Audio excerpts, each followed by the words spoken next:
the registrar of this university, the controller of examination of this university, and all other respected delegates, the students who are participating today. On a Saturday, instead of relaxing at their homes, they are sitting on their computers and trying to take a lot of wisdom from us who are really not wise people. Anyway, so thank you very much for inviting me, and rather giving me an honor to deliver a lecture, share some talks on this nature conservation on a World Environment Day 2021. In fact, I've got another one more pending in the evening. So I'm not. I'll try to cut it as short as possible.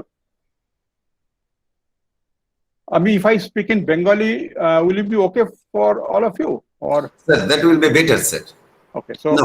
Because I think that for the students also, they will be enjoying and relishing more if we speak in Bengali. And after all, nowadays, in every international conferences also, people are given the options of listening to their own mother tongues, whether it be Spanish or English or French or German, whatever it be. Hindi is also now accepted as languages in which you can listen to in the international conference, in the United Nations meetings.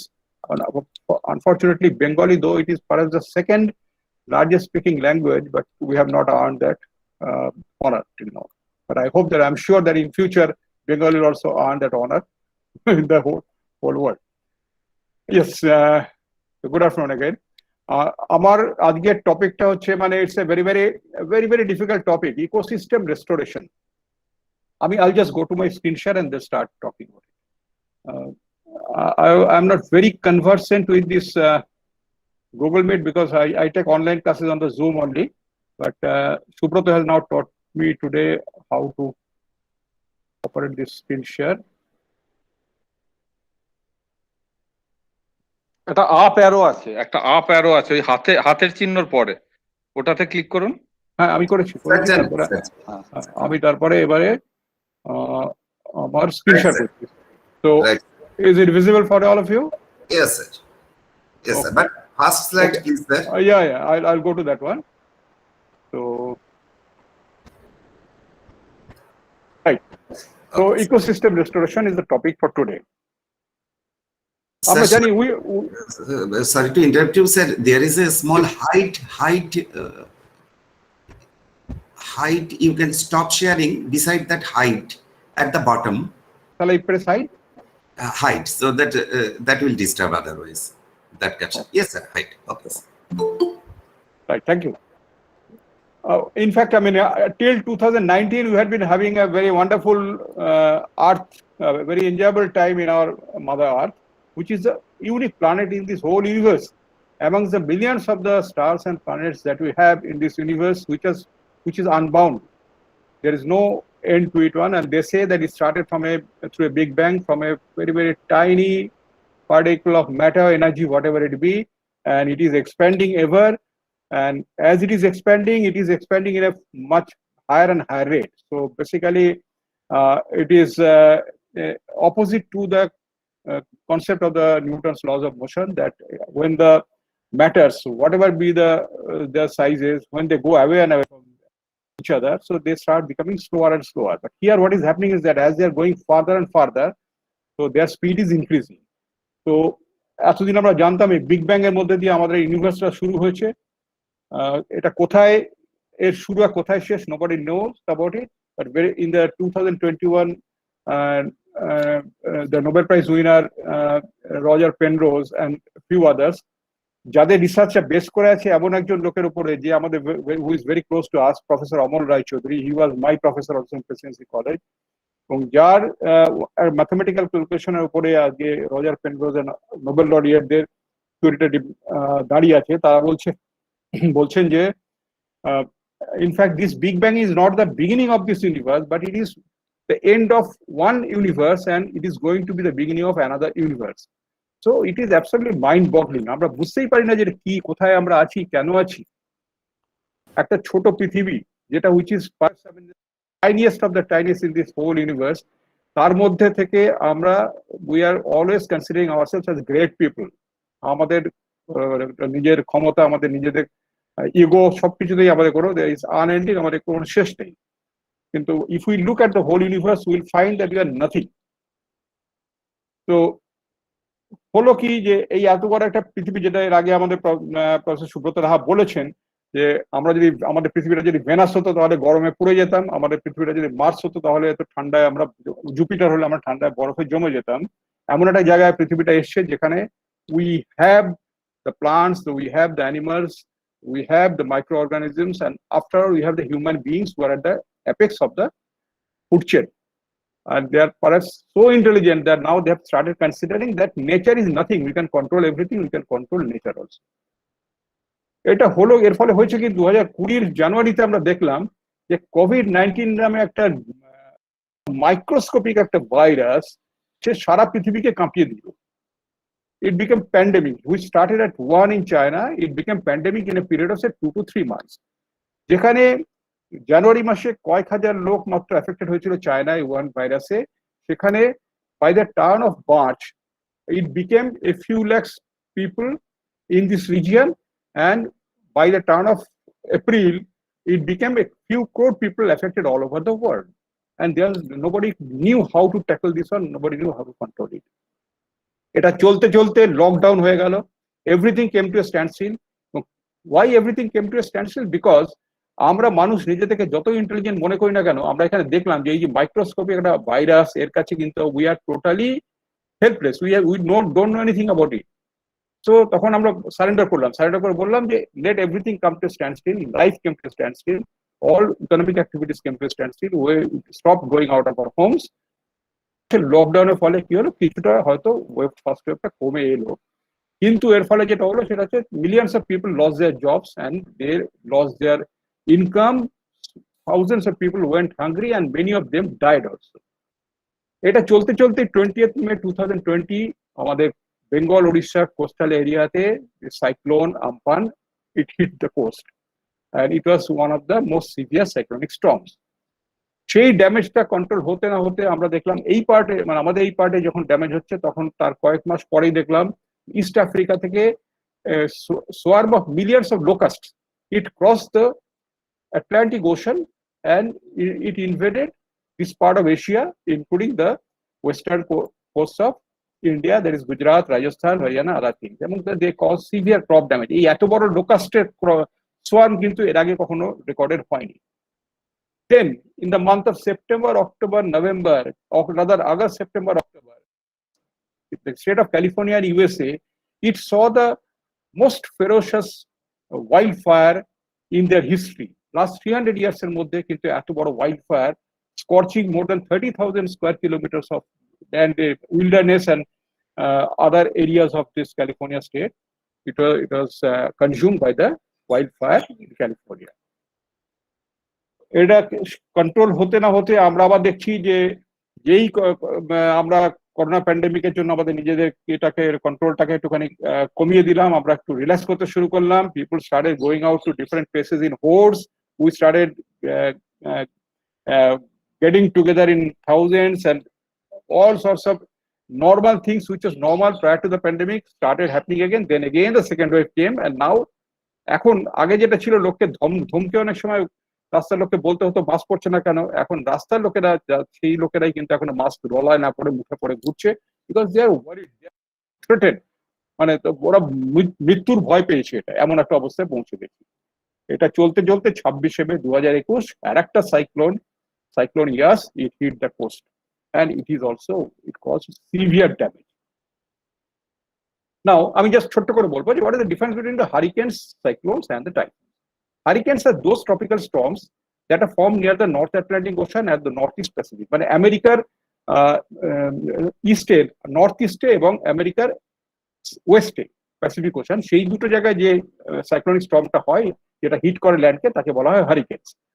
Cyclone কাকে বলা হয়? South Pacific and Indian ocean, basically Indian ocean এবং তার around যেটা স্টর্মগুলো হয় সেটাকে cyclone বলা হয়। It normally hits the coast of India, either in the Arabian Sea or in the Bay of Bengal. Typhoons are formed over the Northwest Pacific, that is adjoining in the Pacific Ocean, adjoining the Japan group of islands. So that is known as typhoon. So all of them are cyclonic storms. কিভাবে তৈরি হচ্ছে? Cyclonic storm তৈরি হয় normally, it's a very natural process, it has been happening for thousands of years. কারণ হচ্ছে যখন সমুদ্রের জল, normally the average ambient temperature of sea water is less than 27 degrees Celsius. Average ambient temperature বলতে কি বোঝা যায়? পৃথিবীকে আমরা জানি ambient temperature of Earth is 27 degrees Celsius. তার মানেটা হচ্ছে যে during the summer earth becomes very hot, কোনো জায়গাতে আর্থের কোনো জায়গাতে 45 ডিগ্রি সেলসিয়াস চলে যায়, কোথাও even in I have seen in California it becomes as high as 30 degree Celsius in summer. আর during the winter New York becomes at temperature less than -20 degrees Celsius at some point of time, and অনেক জায়গাতে আমাদের এখানেও 8-10 degree সেলসিয়াসে চলে আসে। So temperature fluctuation is a natural process. It is not a climate change. During the different climates, during the different weathers, the temperatures vary. কিন্তু যখন এটা average আমরা ক্যালকুলেট করি ফর দ্য এন্টায়ার গ্লোব, তখন আমরা দেখেছি আর্থের অ্যাম্বিয়েন্ট টেম্পারেচার 27 ডিগ্রি সেলসিয়াস। এটাকে কি করে ক্যালকুলেট করা হয়? ক্যালকুলেট করা হয় যখন আজকে sun is the source of all energy for earth, আমাদের পৃথিবীতে যত কিছু এনার্জি সোর্স আছে সবকিছু সানের জন্য হচ্ছে। এবার সানের থেকে যে ডিফারেন্ট এনার্জি গুলো আসে আমাদের পৃথিবীতে পৌঁছয়, the ultraviolet rays, the X-rays, which are very high frequency waves, তার সঙ্গে লাইট ওয়েভস আসে, light waves visible band of spectrum, and then the infrared, microwaves and the radio waves, সবকিছু পৃথিবীতে সূর্যের কাছ থেকে আসছে। এবং এরা যখন পৃথিবীর অ্যাটমসফিয়ারের কাছাকাছি আসে, তখন পৃথিবীর চারদিকে যে ওজোন লেয়ারটা আছে, this ozone layer in the top of the stratosphere of the our atmosphere, সেটা করছে কি হাই ফ্রিকোয়েন্সি ওয়েভ যেটা আছে, এক্স রেজ এন্ড আল্ট্রাভায়োলেট রে, এগুলো কিন্তু it is cutting of, basically it is absorbing that one. Am I audible? Hello? Hello? Yes, sir, you are audible.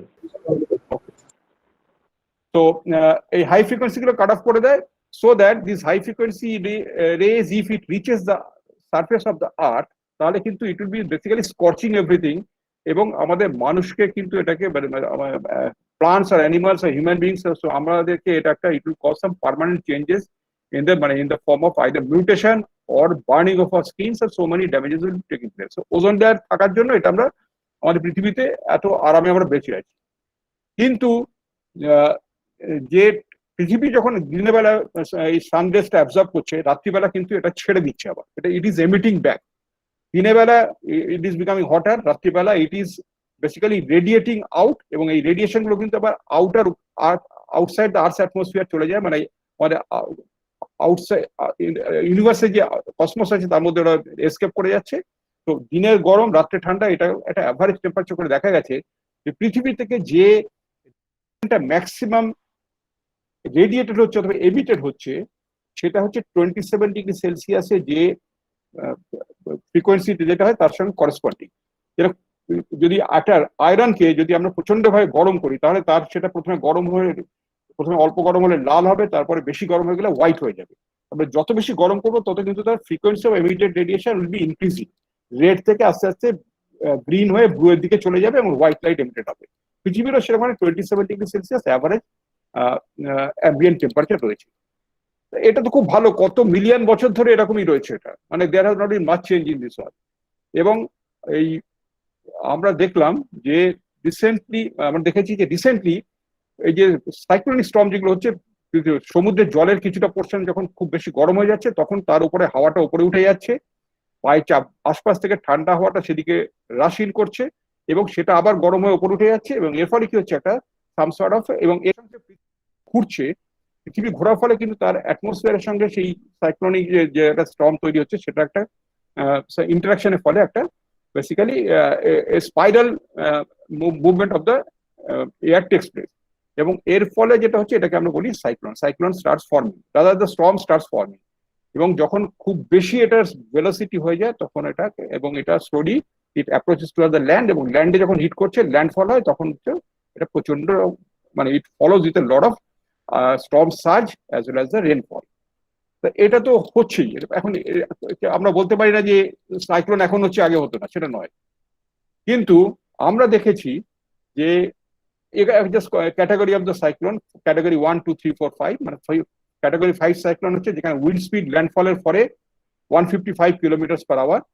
আর খুব যদি ল্যান্ড স্পিড উইন্ড স্পিড যদি 74 to 95 kilometre হয় তাহলে এটা স্টর্ম সার্জ বলি, এটাকে সাইক্লোন বলি না। 1970 আমরা দেখেছিলাম which is the deadliest cyclonic storm which killed 3 lakh people. Till now it is the deadliest cyclonic storm which hit Bangladesh.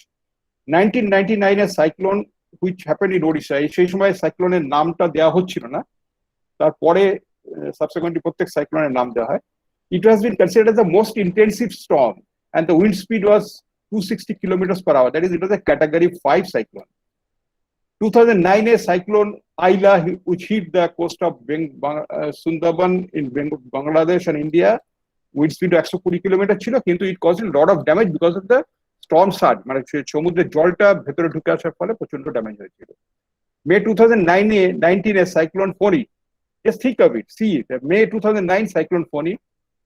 Then November 2009 cyclone Bulbul, and then May 2020 cyclone Amphan, and May 2021 cyclone Yas. এগুলো প্রত্যেক বছর হচ্ছে। Cyclone তো আরো শুধু এটা সমুদ্রে আমাদের বে অফ বেঙ্গলে প্রত্যেক বছর more than 70 to 80 cyclonic storm তৈরি হয়, কিন্তু when they become extremely severe or very severe তখনই কিন্তু আমরা সেটাকে নোট করি। এবং দেখা গেছে যে গত কয়েক মানে in last few ডিকেডস the intensity of the cyclonic storms have been increasing rapidly. Total number of cyclonic storms in Bay of Bengal, total number is reducing, কিন্তু the intensity of the severity of the cyclonic storms in Bay of Bengal have been increasing with the years. এটা কেন হচ্ছে? এটা মানে in fact USA কতগুলো বড় বড় ocean research institute plus ইন্ডিয়ার ওশান রিসার্চ ইনস্টিটিউট তারা স্টাডি করে দেখেছেন এটা হওয়ার কারণ হচ্ছে যে আমাদের সমুদ্রের যে ওয়াটার লেভেল আছে, সি লেভেল আছে, তার যে সারফেস টেম্পারেচার সেটা কিন্তু ক্রমশ অ্যাভারেজ টেম্পারেচার বেশি হয়ে যাচ্ছে, এবং যত বেশি টেম্পারেচার বেড়ে যাবে তত সাইক্লোনিক স্টর্ম তৈরি হওয়ার সম্ভাবনাটা কমে যাবে, কিন্তু যদি তৈরি হয় তাহলে set will become N extremely severe cyclonic Sturm. ছোট সাইক্লোনিক স্টর্ম এলো 50 কিলোমিটার স্পিডে আমাদের বেঙ্গল কোস্টকে হিট করলো, চলে গেল, বৃষ্টি হলো, নো প্রবলেম। এরকম যদি 100 বারও হয় নো প্রবলেম, কিন্তু 260 কিলোমিটার পার আওয়ার স্পিডে যদি একটা সাইক্লোনিক স্টর্ম সে আমফান অথবা বোলা হিট করে কোস্টে, তাহলে তার জন্য যা ড্যামেজ হয় সেটাকে রিকভার করতে আমাদের কিন্তু 50 ইয়ার্স লেগে যেতে পারে, 100 ইয়ার্স লেগে যেতে পারে। আনফর্চুনেটলি এইটা হচ্ছে because the sea water is gradually becoming higher and higher over the last few years. Now, because of this climate change, the scientists and climatologists have confirmed that because of the climate change, because of the global warming, the average rise of temperature of Earth, so the intensity of the cyclonic storms have been increasing as compared to the reduction of the frequency of the storms. Okay. Now, if we go back say 150 years in the history, before 1880 আমাদের এখানে পৃথিবীতে তখনও কিন্তু machine যে civilisation সেটা আসেনি। এই machine যখন সিভিলাইজেশনের পুরো ঘোলনলচে পাল্টে দিল সেটাকে আমরা বলি industrial revolution. The industries basically brought a revolution in the life and surrounding of the human beings. তো প্রি ইন্ডাস্ট্রিয়াল রেভলিউশনে আমাদের যে টেম্পারেচার অ্যাভারেজ টেম্পারেচার ছিল সেটা কিন্তু তার আগের কয়েক মিলিয়ন ইয়ার ধরে অ্যাভারেজ টেম্পারেচার একই রকম ছিল, যার জন্য পৃথিবীতে কিন্তু মানে ন্যাচারাল প্রসেসের মধ্যে দিয়ে প্লান্টস এন্ড অ্যানিমালস তারা তাদের ইভলিউশন হয়েছে, মেজর কোনো কিছু চেঞ্জ হয়নি। একটা মেজর চেঞ্জ যেটা হয়েছিল যে last mass extinction which took place 65 million years ago, 65 million year আগে লাস্ট এক্সটিংশন পৃথিবীতে হয়েছিল। তার কারণটা কিন্তু অন্য, তার কারণটা হচ্ছে they say that some very very large meteorite উল্কা এমন জোরে পৃথিবীর উপরে আছড়ে পড়েছিল যে তার ফলে এমন ধুলো উড়েছিল, এবং সেই ধুলোটা কয়েক মিলিয়ন ইয়ার আমাদের আবহাওয়ার মধ্যে অ্যাটমসফিয়ারের মধ্যে থেকে গেছিল, যার জন্য সানলাইট কিন্তু সেই অত মিলিয়ন ইয়ার ঢুকতে পারেনি পৃথিবীর ভেতরে। সানলাইট যদি না থাকে, দ্য সোর্স অফ এনার্জি যদি অ্যাবসেন্ট থাকে, তাহলে কিন্তু plant animal everything dies. So the mass extinction took place during this period of 65 million years ago. তারপরে আবার যখন সেটা সেটেল করে গেল, আর্থ started gradually taking off its natural form, and আবার কিন্তু সেগুলো সমস্ত গ্রো করতে শুরু করলো। আবার সমুদ্র থেকে কিন্তু সেই লাইফ ফর্ম স্টার্ট হলো, আবার সেটা প্লান্ট, বড় বড় মেজর মাইক্রো অর্গানিজম থেকে প্লান্ট হলো, অ্যানিমাল হলো, মানুষ আজকে এখানে এসে দাঁড়িয়েছে। গত 100 বছরে আমরা এমন কিছু করছি যাতে আমরা দেখাচ্ছি যে আমাদের ইন্টেলিজেন্সের চেয়েও মানে natural intelligence, artificial intelligence is more important. So even if you don't have a natural intelligence, they'll put a chip in your head and they will make you very, very intelligent as Einstein. এই অবস্থাতে আমরা পৌঁছে গেছি। কিন্তু এর সঙ্গে সঙ্গে গত 50 বছরে, last 50 years, the whole humankind, the whole human civilization realized আমরা প্রোগ্রেস করছি ঠিকই, কিন্তু এর সঙ্গে সঙ্গে আমরা একটা কিন্তু এমন একটা ডেঞ্জারের দিকে এগিয়ে যাচ্ছি, সেটা কিন্তু that would bring another end to our civilization. কিভাবে হলো? প্রি ইন্ডাস্ট্রিয়াল লেভেলে যদি আমি ধরে নিই যে অ্যাভারেজ টেম্পারেচার এক্স ছিল, তাহলে দেখা গেছে যে 1880 পর থেকে during the period 1960 to 2020 up to 2020 এই পৃথিবীর average global temperature has increase by 1.2, মানে এখন হচ্ছে পৃথিবীর অ্যাভারেজ টেম্পারেচার হয়ে গেছে এক্স প্লাস 1.2। যদি 2040 পর্যন্ত আমরা প্রজেক্ট করি, আমরা যদি মানে বেসিক্যালি এক্সট্রাপোলেট করি ম্যাথামেটিক্যালি, তাহলে দেখবো যে বিটুইন 1960 এই অ্যাভারেজ টেম্পারেচার ইনক্রিজটা হয়ে যাবে 2 ডিগ্রি সেলসিয়াস ইনক্রিজ, মানে আগে যদি এক্স থাকে তাহলে এক্স প্লাস 2 হয়ে যাবে average temperature of earth. And by 2050 the average global temperature of earth will be reaching will be higher by another 2.8 degrees Celsius, that is x plus 2.8 degrees Celsius will be the average global temperature of earth. এই minor average global temperature যদি change হয় তাহলে কি তফাৎ হতে পারে? যেটা major তফাৎ হতে পারে সেটা হচ্ছে যে পৃথিবীর থেকে যে ন্যাচারাল রেডিয়েশন যেটা হচ্ছে, সেই রেডিয়েশনটা কিন্তু হায়ার ফ্রিকোয়েন্সির দিকে চলে যায়। এবং এই এই টেম্পারেচার রাইজের কারণটা কি? টেম্পারেচার রাইজের কারণটা হচ্ছে সায়েন্টিস্টরা বলছেন যে the global warming is the cause of this increase of the temperature. কিভাবে হচ্ছে গ্লোবাল ওয়ার্মিং? কিভাবে হচ্ছে? With the industrial revolution in the 1880s or the early part of 20th century, the industries, the factories, all everything connected to the industrial activity started churning out a lot of toxic gases, including the carbon dioxide, nitrous oxide, sulfur dioxide, and whatnot, and methane and CFCs and freons and everything. আমাদের fridge থেকে ফ্রিয়ন বেরোচ্ছে, CFC বেরোচ্ছে আমাদের body deodorant থেকে, গাড়ি থেকে petrol diesel গাড়ি থেকে আমাদের NO2 SO2 কার্বন মনোক্সাইড বেরোচ্ছে, আমাদের বার্নিং অফ ফসিল ফুয়েলের ফলে গ্লোবাল কার্বন ডাইঅক্সাইড বেরোচ্ছে। And so whatever is coming into the our environment, into the atmosphere, they are basically creating a condition of a glass house আর greenhouse. আর greenhouse যদি পৃথিবীর চারদিকে একটা glass house তৈরি হয়ে যায়, তাহলে যেটা হবে যে সান এনার্জি যেটা গ্লাস হাউসের মধ্যে দিয়ে পৃথিবীর মধ্যে পৌঁছচ্ছে, সেটা কিন্তু রাত্রিবেলা তার ফ্রিকোয়েন্সিটা চেঞ্জ হয়ে যাবে, বিকজ আর্থ হ্যাজ বিকাম হটার। তো আগে হতো কি যে যেটা রেডিয়েট করতো সেটা গ্লাস হাউসের মধ্যে দিয়ে কিন্তু আউটার ওয়ার্ল্ডে চলে যেতে পারতো। এখন যেটা হচ্ছে সে ফ্রিকোয়েন্সিটা বেড়ে যাওয়ার ফলে, রেডিয়েটেড এনার্জি ফ্রিকোয়েন্সি বেড়ে যাওয়ার ফলে সেটা গ্লাস হাউস থেকে যাচ্ছে, এসকেপ করতে পারছে না, মানে চারদিকে সব জানলা বন্ধ, হিটটা ভেতরে থেকে যাচ্ছে। তো আর্থ ইজ বিকামিং হটার অ্যান্ড হটার। এবং এই যে হটার হচ্ছে তার ফলে কি হচ্ছে?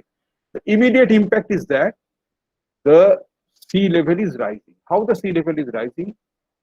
We know that two-thirds of our whole global surface is underwater and 1/3 is on the land area.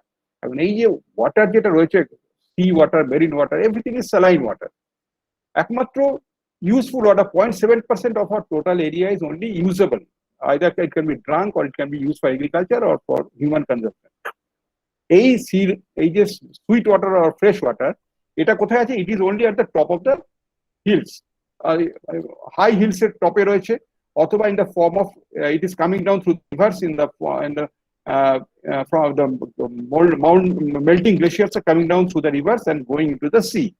তারপরে আবার যখন হচ্ছে মানে because of this evapotranspiration, the sea water is getting basically evaporated, clouds are formed, and when the clouds are we are getting rains from the clouds, they are falling on the land. এবং এই সারফেসে যে ল্যান্ডের উপরে যে জলটা পড়ছে, সেটা যদি আমরা বড় বড় রিজার্ভারে, পন্ড অথবা লেকস অথবা অন্য জায়গায় যদি স্টোর করি, তাহলে that is a fresh water, sweet water, it is not a saline water. তো this are the only sources of sweet water. কিন্তু গ্লোবাল ওয়ার্মিং ফলে যেটা হচ্ছে সেটা হচ্ছে যে সমস্ত মাউন্টেন গ্লেশিয়ার গলে গিয়ে এটা চলে যাচ্ছে সমুদ্রে, সমুদ্রের সি ওয়াটার, সমুদ্রের যে স্যালাইন ওয়াটার, সেই লেভেলটা আস্তে আস্তে উঠে যাচ্ছে। কতটা উঠেছে আমরা যদি একটা রেকর্ড দেখি তাহলে দেখবো যে 1900 থেকে 2016 116 বছরের মধ্যে global average sea level rose by 20 centimetre, মানে 8 ইঞ্চি বেড়ে গেছে। আজ 1900 শতাব্দীতে যে সি লেভেল যেটা ছিল, আজকে সেই সি লেভেল কিন্তু মোর দ্যান 8 ইঞ্চেস হায়ার হয়ে গেছে। এবার আপনারা চিন্তা করুন, আমরা জানি Kolkata city is located at the sea level, mean sea লেভেলে কলকাতা সিটি রয়েছে। এবারে যদি সমুদ্রের জল 8 ইঞ্চি বেড়ে যায়, তাহলে সেই 8 ইঞ্চি জলটা বেড়ে গেল, সেটা কোথায় যাবে? সেটা চলে আসবে নিচু জায়গায়। It will come into Calcutta, it will go to New York, it will go to Amsterdam, it will go to Florida। যে সমস্ত সমুদ্রের তলে যে সমস্ত বড় বড় শহরগুলো আছে, সিভিলাইজেশন গুলো আছে, everything will go under water যদি সি লেভেল বাড়তে থাকে। এবং এই সি লেভেল রাইজের ফলে যেটা ইমিডিয়েটলি আমরা দেখলাম যেটা, যে এই 2021 যে সাইক্লোন ইয়াস হলো, এটা কি হলো? বেসিক্যালি সাইক্লোন ইয়াসটা হিট করলো, কিন্তু এটা হিট করার সময় কি হয়েছে, প্রত্যেকবারই সাইক্লোন যখন ল্যান্ডফলে হিট করে তখন কিন্তু সমুদ্রের জলটাকে টেনে নিয়ে আসে। এবারে সমুদ্রের জল অলরেডি 8 ইঞ্চি 10 ইঞ্চি বেড়ে গেছে, তারপরে এবং ঝড়ের ফলে এটা আরো বেড়ে গেল, 5 থেকে 6 ফুট বেড়ে গেল। এর ফলে হলো কি, যে Miles and Miles of the villages and the coastal areas along the Bay of Bengal, they are under permanent water। এখনো পর্যন্ত সব জায়গায় জল রয়েছে। সো দ্য গ্লোবাল ওয়ার্মিং এর মেজর কজ হচ্ছে ক্লাইমেট চেঞ্জ। এবং ক্লাইমেট চেঞ্জের ফলে যেটা দেখা গেছে, আর একটা যেটা মেজর জিনিস হচ্ছে, যে আজকে আমাদের ইন্ডিয়াতে আমরা সেন্ট্রাল অ্যান্ড সাদার্ন ইন্ডিয়াতে আমরা রাইস কাল্টিভেট করি, নর্দার্ন ইন্ডিয়াতে হুইট কাল্টিভেট করি। তার কারণটা হচ্ছে রেনফল ডিফারেন্সের জন্য। এবারে কি হচ্ছে, আমাদের যখন Sweden is very cold place, সেখানে কিন্তু এসব কাল্টিভেশন হয় না। সুইডেনে গেলে আমরা দেখতে পাবো শুধুমাত্র ইটস এ মনোকালচার ফরেস্ট, মানে basically it's only one type of tree, all pines, you don't find anything else. But if you go to some forest in the Madhya Pradesh or some forest in North India, North Bengal, you'll find that there are thousands and thousands of species in the forest area. So the diversity, the plant diversity or the animal diversity is very, very high in these zones, but it is very low in the Arctic zone or in the basically the subtropical zones and above the 67-degree latitude। তার কারণ হচ্ছে ওখানে because of this coldness এখানে কিন্তু ডাইভার্সিটিটা খুব। এবারে যখন পৃথিবী গরম হয়ে যাচ্ছে, তখন কি হচ্ছে, আমার এখানে 45 ডিগ্রি সেলসিয়াস টেম্পারেচার হচ্ছে, আমাদের এখানকার ফার্মাররা তারা they can cultivate, it has a lot of rainfall, they can cultivate rice. কিন্তু আজকে যদি এখানে বৃষ্টিটা খুব বেশি হয় এবং আজকে যদি টেম্পারেচারটা আরো বেড়ে যায়, তখন আমাদের ফার্মাররা দেখবে যে they are unable to cultivate rice cultivate করার জন্য জায়গা খুঁজতে থাকবে কোথায়। ওরা দেখলো যে সুইডেনে, নরওয়ে, ডেনমার্ক, সেখানে কিন্তু ওয়ান্ডারফুল টেম্পারেচার গেছে, বৃষ্টি হচ্ছে মনসুনে, টেম্পারেচার 35-40 ডিগ্রি সেলসিয়াস হয়েছে। এখন যেখানে সেটা 10 ডিগ্রি থাকে, সেটা তখন 35 ডিগ্রি হয়ে গেছে। So the people will be shifting for their livelihood, they will be shifting from the hotter zones to the comparatively cooler zone. এটাকে বলা হয় একটা ক্লাইমেট রিফিউজিস। মানে because of the change of the climate, people are shifting from one place to another. এবং সারা পৃথিবীর মানব সভ্যতার ইতিহাসে কিন্তু মানুষ এক জায়গা থেকে আরেকটা জায়গায় গেছে কিন্তু in search of the food, water and shelter, এই তিনটের জন্য। এবারে আমরা যখন ক্লাইমেট চেঞ্জ হয়ে যাবে আমাদের এখানে, তখন কিন্তু আমরা ইন্ডিয়া ছেড়ে চলে যাবো সুইডেনের লোকেরা কোথায় যাবে, দে ডু নট নো। তাদেরকে হয়তো আর্কটিক রিজিয়নে গিয়ে থাকতে হবে, এবং এরপরে যেটা হবে সেটা আমাদেরকেও আর্কটিক রিজিয়নে চলে যেতে হবে যদি হয়ে বাড়তে থাকে। তো ক্লাইমেট রিফিউজিস চলতে থাকবে। So global warming is the basically the major culprit. And global warming করেছে কে? The pollution, the water pollution, air pollution, and the soil pollution, so which have been again induced by the industrial revolution, that is the revolution which brought so much of progress to the human civilization। এবং এই progress, এই যে climate change হচ্ছে, এর ফলে যেটা হচ্ছে major biodiversity loss হচ্ছে। বায়োডাইভার্সিটি লস হচ্ছে মানে কি হচ্ছে, যে আগে যেখানে আমি দেখেছি যে আমি যখন আমার চাকরির শুরুতে দার্জিলিং এ রোডোডেনড্রন ফ্লাওয়ারিং হতো in the month of May in the সিঙ্গলের ন্যাশনাল পার্ক। মে মাসে লক্ষ লক্ষ গাছের, কিন্তু আমার চাকরি শেষ হওয়ার আগে আমি দেখে এলাম যে সেই রোডোডেনড্রন ফ্লাওয়ারিং কিন্তু এখন মের বদলে মার্চ মাসে হচ্ছে। তার কারণটা হচ্ছে যে May becomes very hot, March has become same temperature as the May which use to be earlier. তো এই ক্লাইমেট চেঞ্জ হচ্ছে, ভেজিটেশনের রিজেনারেশন, ভেজিটেশনের কম্পোজিশন, এভরিথিং ইজ চেঞ্জিং। এবং এই যত বেশি চেঞ্জ হতে থাকবে তত কি হবে, যে বায়োডাইভার্সিটি লস হবে। বায়োডাইভার্সিটি লস হওয়ার দুটো কারণ, একটা হচ্ছে আমরা বলেছি যে first of all pollution, secondly হচ্ছে ডিফরেস্টেশন অর ওভার পপুলেশন। আজকে আমাদের হাইওয়ে দরকার, আমাদের কোয়াড্রাঙ্গেল 4টে শহরকে জোড়ার জন্য হাইওয়ে তৈরি করতে হবে, বিরাট চড়া হাইওয়ে। কোথা দিয়ে যাবে? In most of the places it has gone pass through the pristine forest area, বিরাট forest area with lot of wild life, সেগুলোকে কেটে তার মধ্যে হাইওয়ে বার করা হচ্ছে।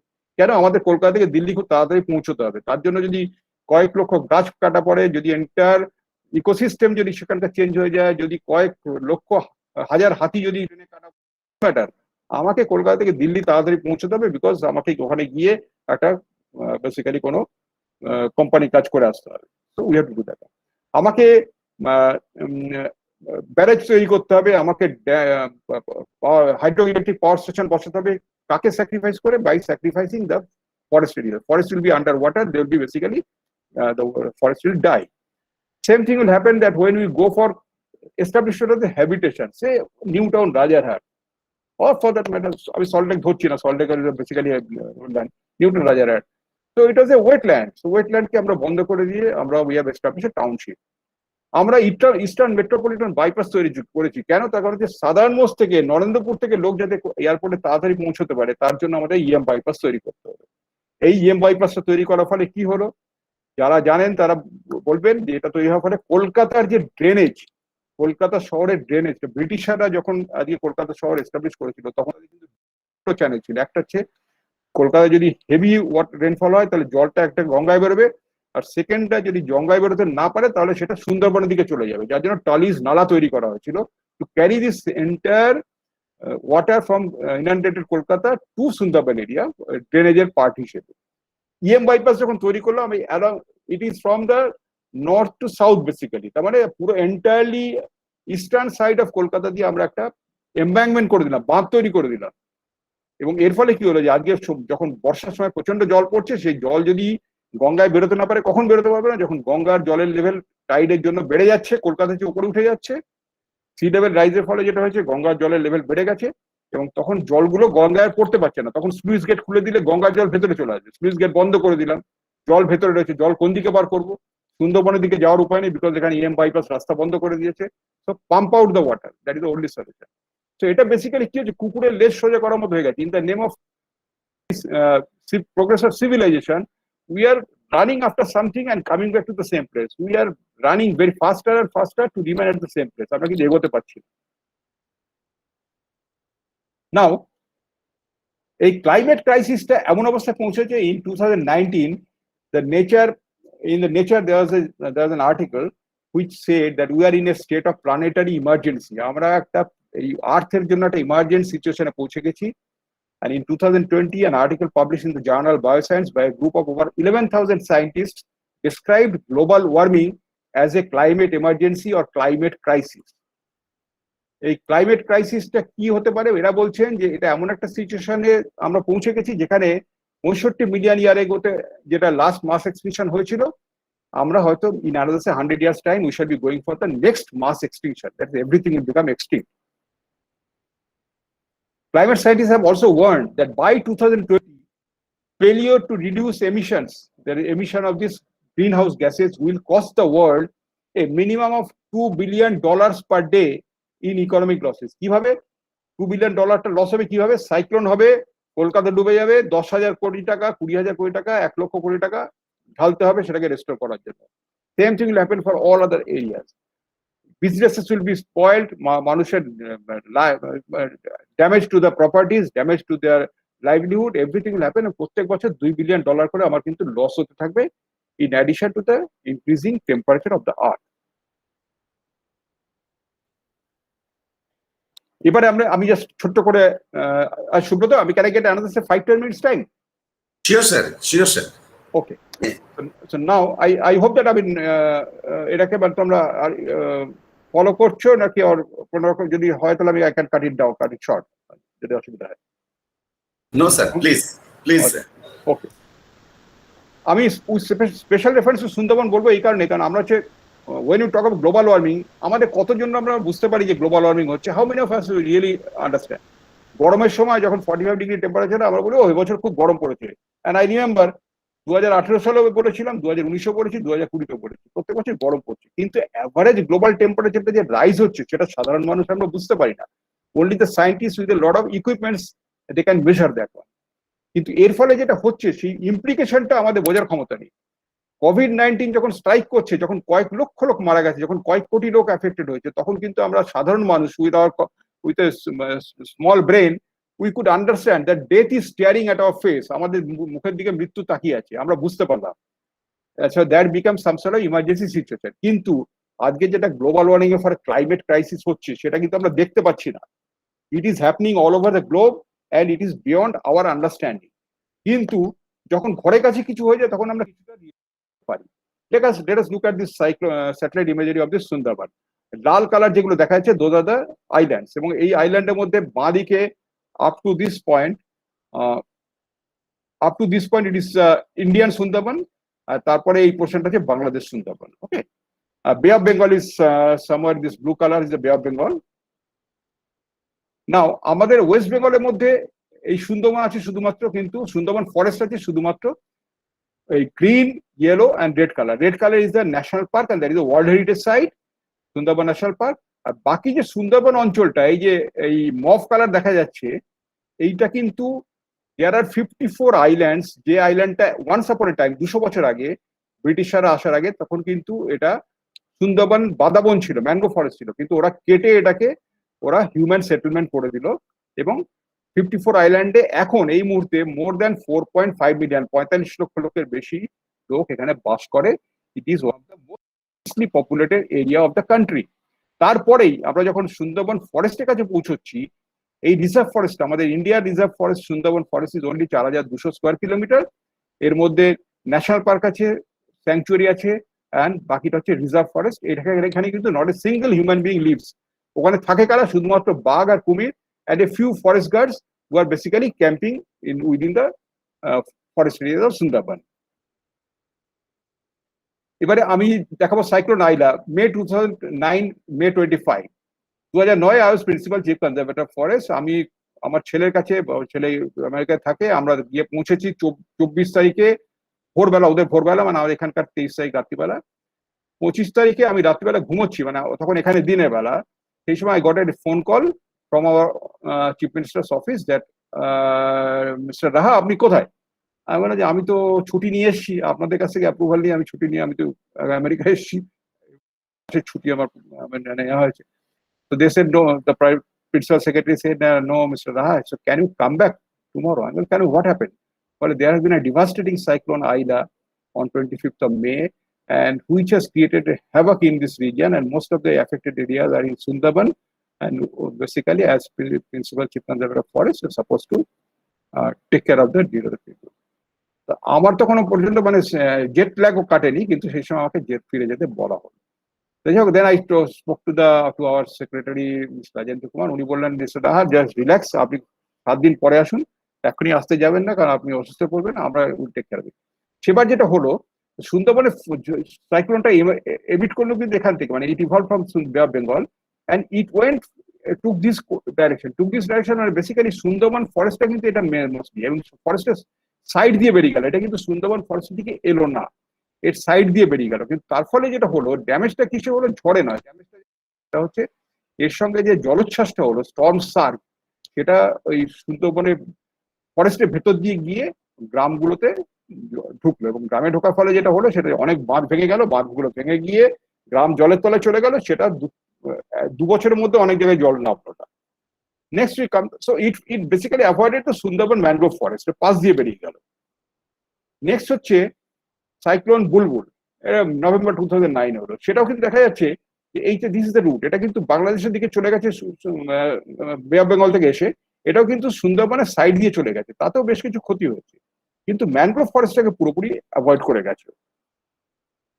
থার্ড হচ্ছে সাইক্লোন আমফান। এই সাইক্লোন আমফানও কিন্তু আমরা দেখবো যে এটা কিন্তু সাইড দিয়ে গেছে, যদিও সবই তৈরি হচ্ছে বে অফ বেঙ্গলে, এরা কিন্তু কেউই এরা হয়ে যাচ্ছে ওই নর্থের দিকে উঠছে না, এরা কিন্তু কেউই সুন্দরবন ম্যানগ্রোভ ফরেস্টের দিকে উঠছে না, এরা কিন্তু ম্যানগ্রোভ ফরেস্টের পাশ দিয়ে, যেখানে লোকালিটি আছে, হেভি লোকালিটি আছে, যেখানে কোনো জঙ্গল নেই, সেই সব জায়গা দিয়ে সাইক্লোনটা বেরিয়ে যাচ্ছে, বাংলাদেশের দিকে বেরিয়ে গেল। নেক্সট ওয়ান হচ্ছে সাইক্লোন ইয়াসটা হচ্ছে করলো কি, সোজা বে অফ বেঙ্গলে ওই বাংলাদেশে অত ইন্ডিয়ান সুন্দরবন দিকে এলোই নাই, আরো নিচে দিয়ে এসে দীঘা কোস্টকে হিট করে চলে গেল সোজা ঝাড়খণ্ডে, উড়িষ্যা ঝাড়খণ্ড হয়ে চলে গেল। তা আমরা এবং এর ফলে কি হয়েছে, যে এর ফলে প্রত্যেকবারই যেটা হয়েছে জলের এই তোড়ের ফলে এই সমস্ত জায়গা সুন্দরবনের যে সমস্ত পাশ দিয়ে যেসব ভিলেজ গুলো আছে তারা কিন্তু দে হ্যাড বিন ইনআন্ডেটেড, এবং সেই যে লসের পরিমাণ সেটা চোখে দেখা যায় না। If you visit those areas you will start crying. এখানকার লোকেরা একটাই জিনিস বলছে যে স্যার আমরা খাই জল চাই, আর কিছু চাই না, খাওয়ার জল চাই। বিকজ এই সাইক্লোনের ফলে যেটা হয়েছে, যে সাইক্লোনের ফলে যে জলটা ঢুকেছে সুন্দরবনের গ্রামগুলোতে, যে কটা পুকুর ছিল তাতে সুইট ওয়াটার ছিল সব নোনা হয়ে গেছে। যে কটা টিউবওয়েল ছিল, ডিপ টিউবওয়েল 1000 ফুট নিচে থেকে যে জল তোলা হতো, সেই ডিপ টিউবওয়েলের ভেতর দিয়ে জল ঢুকে গ্রাউন্ড ওয়াটার সমস্ত নোনা হয়ে গেছে। দেয়ার ইজ নো জল চতুর্দিকে, কিন্তু not a single drop to drink, water everywhere. I try to show a condition. Anyway, time লাগবে দেখাতে গেলে। See the sorry. Sir, Yeah. anyway, sir. Huh? Sir, double click on the icon. না ওটা হচ্ছে না, সময় অনেক বড় ফাইল তো সেজন্য হয়তো অবশ্যই নাম নিতে পারছি। ওকে এনিওয়ে। আচ্ছা, সো যেটা হচ্ছে mangroves and carbon sequestration. So সুন্দরবনে যে ম্যানগ্রোভ ফরেস্টটা যেটা রয়েছে, so that is basically giving a lot of ecosystem services. আমরা ইকোসিস্টেম বলছি তার কারণটা কি, আমাদের যে ইকোসিস্টেম রয়েছে, ecosystem basically eco is coming from the Greek word oikos. Oikos means is basically household. মানে আজ থেকে 1000 বছর আগে তখন কিন্তু এত লোকে ইকোসিস্টেম বলতে বুঝতো যে আমাদের যে যেখানে বাস করি আমরা তার চারদিকে ঘর বাড়ির চারদিকে যে জায়গাটা আছে মানুষজন সবকিছু এটা ইকো সিস্টেম, পুরো পদ্ধতিটা একটা। কিন্তু এখন ইকোসিস্টেম বলতে মিন করছি আমরা mangrove ecosystem, desert ecosystem, marine ecosystem. এই প্রত্যেকটা ইকোসিস্টেমই কিন্তু একটা কমপ্লিট হাউস হোল্ড। মানে তার ভেতরে যারা আছে, প্রাণী যারা আছে, উদ্ভিদ যারা আছে, মাইক্রো অর্গানিজম যারা আছে, মানুষ যারা আছে, তাদের কাউকে কিন্তু সেই ইকোসিস্টেম বাইরে যেতে হচ্ছে না বাঁচার জন্য। জলের ভেতরে যে পোকাগুলো আছে তারা কিন্তু সেই পুকুরের জলের ভেতরেই তারা থেকে যাচ্ছে, তাকে কিন্তু বাইরে খেতে আসতে হচ্ছে না। সেম থিং আজকে যারা ম্যানগ্রোভ ফরেস্টের ভেতরে যে টাইগার আছে তারা কিন্তু ম্যানগ্রোভের বাইরে আসে না, তারা কিন্তু ভেতরেই থেকে যায়, সেখানেই তারা খাবার পাচ্ছে, জল পাচ্ছে, ছয় পাচ্ছে। So it is given, mangrove is given lot of ecosystem service. Ecosystem সার্ভিসের মোস্ট ইম্পর্টেন্ট হচ্ছে কার্বন সিকোয়েস্ট্রেশন। আজকে যে গ্রিন হাউস গ্যাস যেটা তৈরি হচ্ছে ইন্ডাস্ট্রিয়াল ফ্লুয়েন্ট হিসেবে, ইন্ডাস্ট্রিগুলো যেটা বেসিক্যালি চার্ন আউট করছে, সেই কার্বনটাকে আজকে আমেরিকায় কার্বন তৈরি হচ্ছে, সারা পৃথিবীতে ছড়িয়ে পড়ছে। এবার আমার ম্যানগ্রোভ ফরেস্ট সুন্দরবনে করছে কি, তারা দে আর অ্যাবজর্বিং দ্য কার্বন অ্যান্ড সিকোয়েস্টারিং। সিকোয়েস্টারিং মানে তার হয় তার বডির মধ্যে কার্বনটাকে ফিক্স করে রেখে দিচ্ছে, না হলে সেটা তার রুটের মধ্যে নিয়ে গিয়ে ফিক্স করে রাখছে, এবং তার পাতাগুলো যখন মাডের মধ্যে মানে মাডফ্ল্যাটের মধ্যে পড়ছে সেখানে কিন্তু কার্বনটা স্টোর হয়ে থাকছে, মানে carbon is not release back to the nature. তো it is basically absorbing the carbon.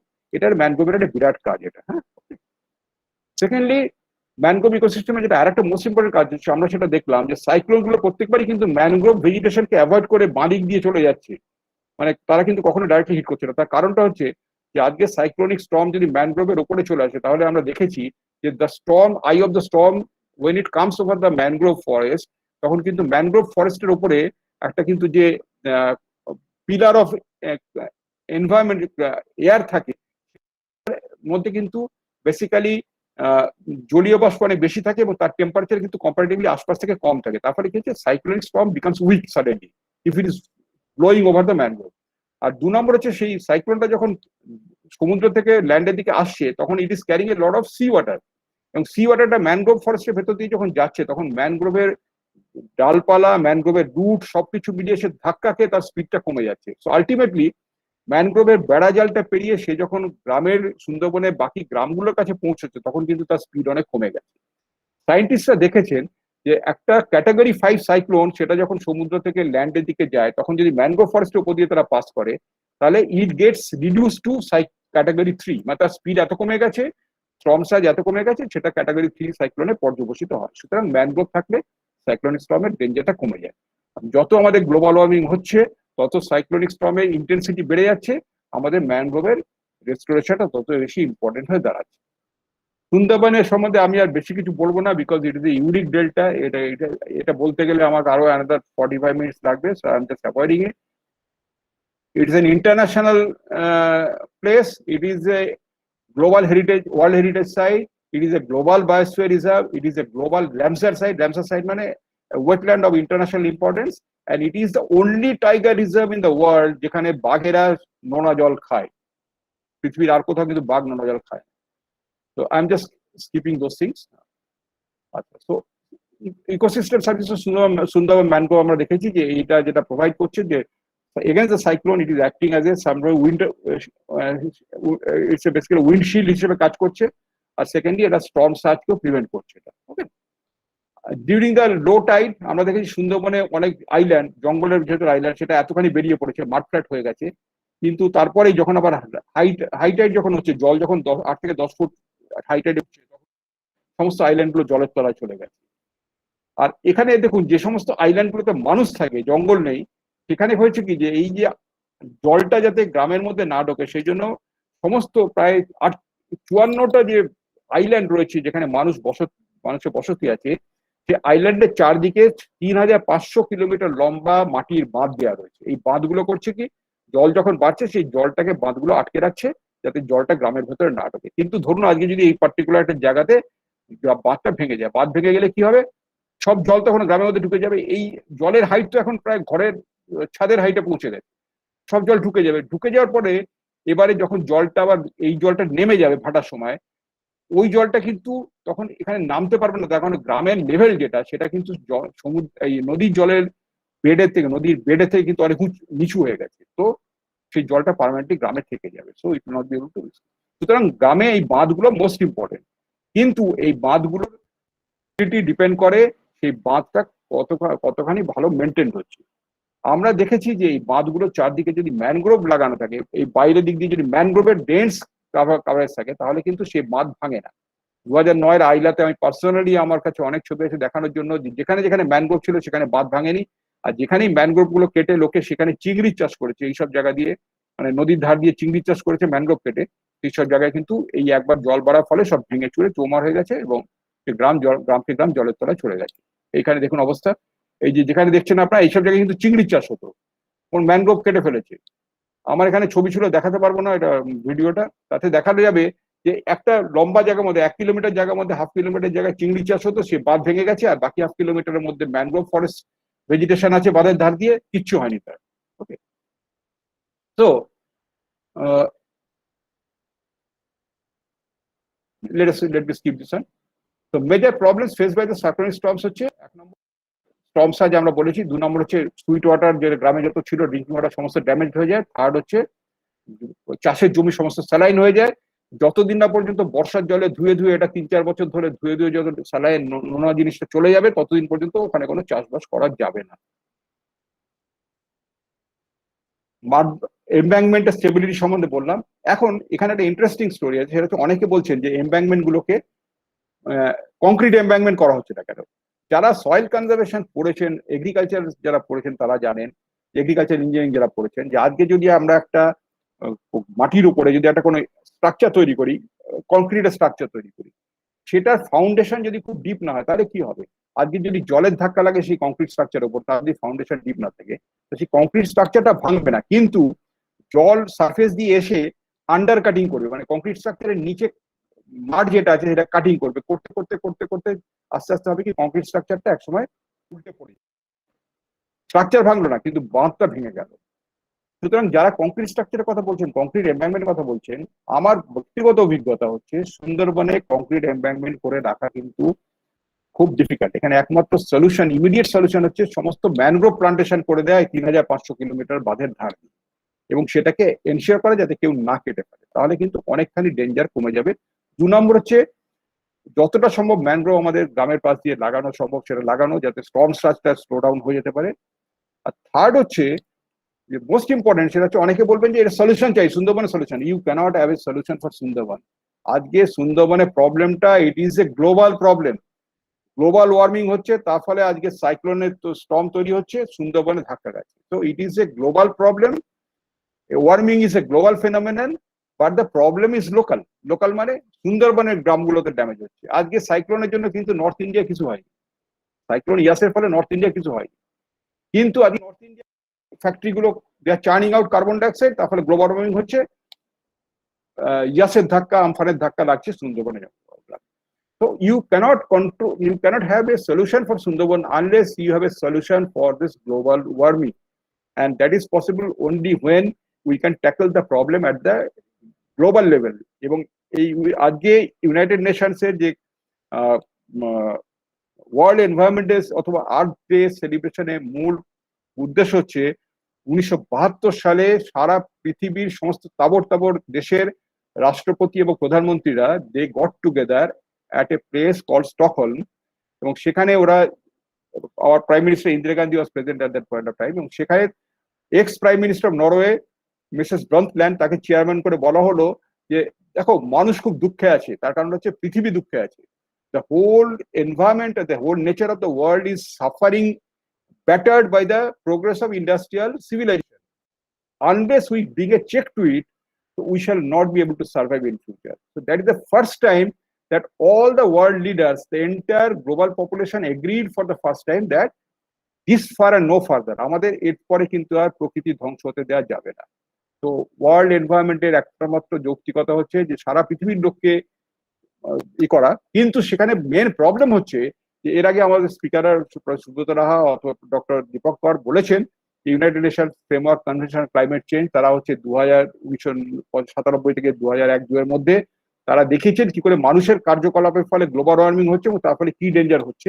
কিন্তু এর ফলে যেটা হলো তৈরি হলো সেটা হচ্ছে মন্ট্রিল প্রোটোকল তৈরি হলো 1997 সালে, তাতে বলা হলো পৃথিবীর গ্লোবাল ওয়ার্মিংটাকে কন্ট্রোলে রাখতে হবে, আর টেম্পারেচার বাড়তে দেওয়া যাবে না এবং আমাদের গ্রিনহাউস গ্যাস এমিশন কমাতে হবে।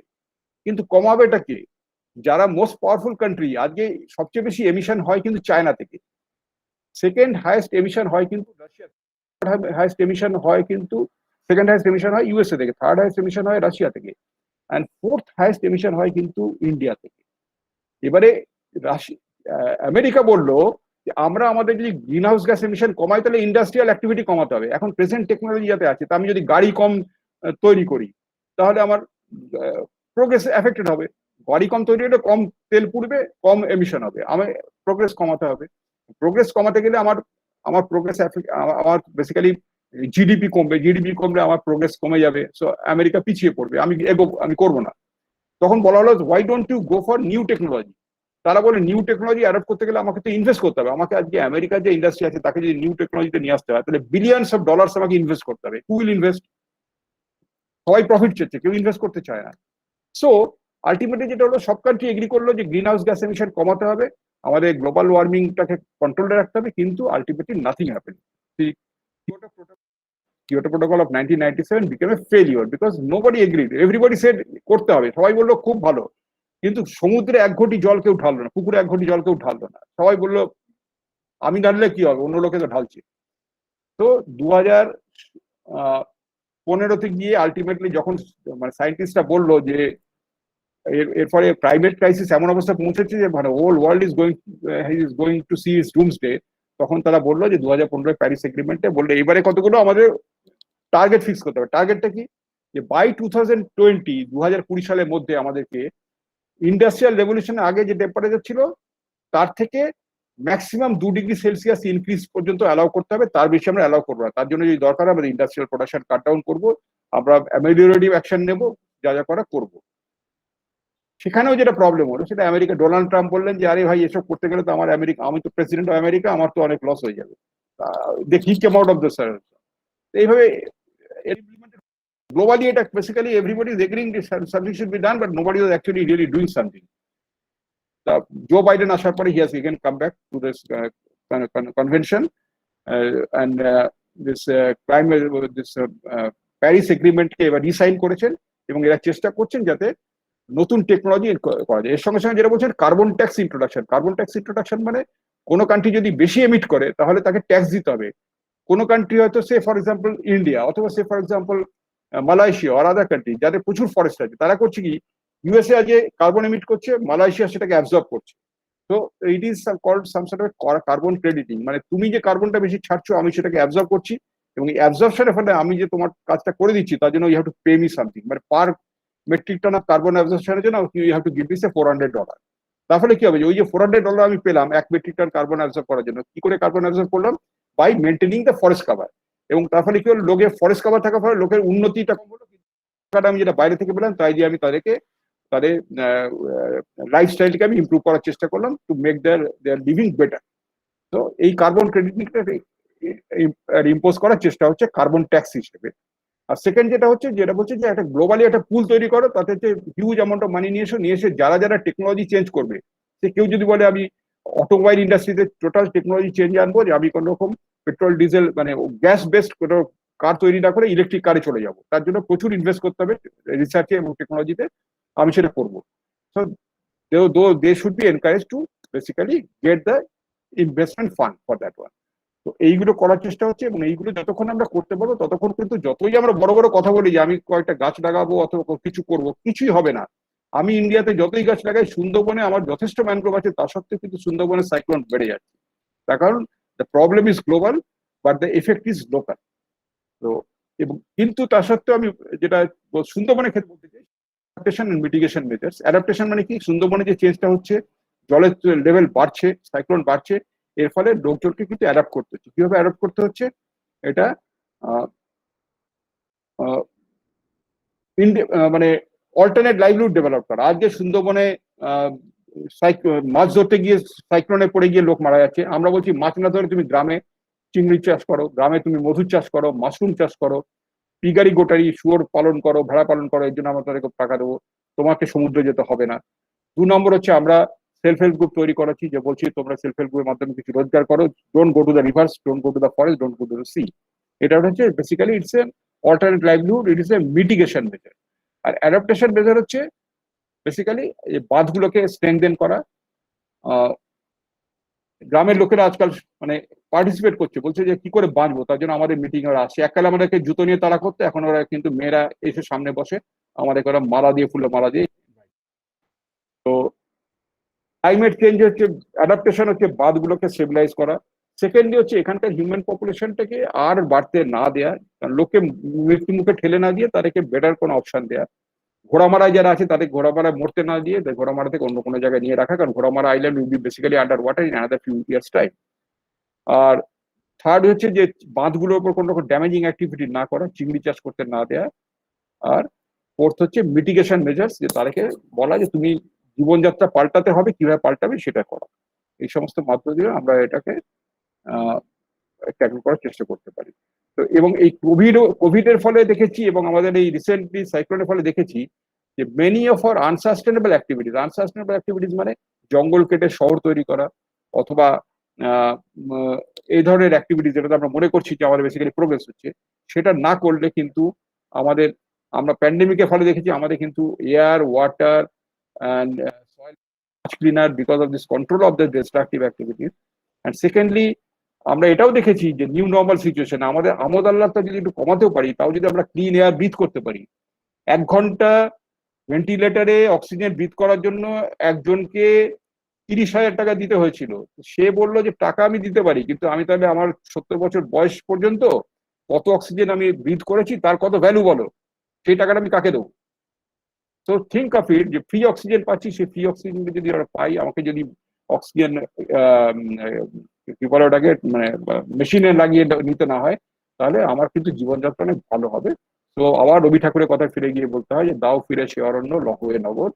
আমার প্রোগ্রেস, আমার সিভিলাইজেশন তাকে থামিয়ে দিতে পারি না, অ্যাট দ্য সেম টাইম আমাদের নেচারকেও ডিস্ট্রয় করতে পারি না। সো ওয়ার্ল্ড এনভায়রনমেন্ট ডেতে আমাদেরকে শপথ নিতে হবে যে there has to be a balance between the two, conservation and development. তার মধ্যে কিন্তু একটা কম্প্রোমাইজ থাকতে হবে, তার মধ্যে একটা ব্যালেন্স থাকতে হবে। With this message and keeping an eye at the global problem and a solution at the local level, আমরা কিন্তু আজকে এইটুকুই আমরা শিখতে পারি through this World Environment Day. And thank you very much. Thank you, Professor Raha, for your nice and lucid lecture.